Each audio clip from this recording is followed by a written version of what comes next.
Ang kwentong pag-ibig.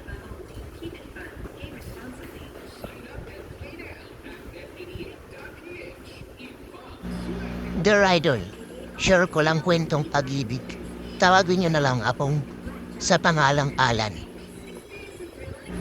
Sa kakaibang paraan ko nakilala si Ana, ang babae na in love at na-pulsate ako. May tindahan kami. Nagka-crush agad ako sa kanya na minsan nang nagpa-load siya sa kanyang cellphone. Hindi ako nagpahalatang type ko siya pero agad kong tinandaan ang kanyang number. After 1 hour ay tinext ko siya at nagpakilala ako sa kanya. Naging text-meet kami for 2 weeks. Hanggang niyaya ko siyang kumain sa labas. Nagpaulak naman siya. Naging friends kami hanggang magtapat ako sa kanya. Nasaktan ako nang sabihin niyang hanggang friends lang kami. Dahil tikid na siya at trabaho sa Singapore ang boyfriend niya. Sabi niya pwede pa rin kaming friendly date. Pero naisip ko na masasaktan lang ako. Pagpayuhan mo ako, idol.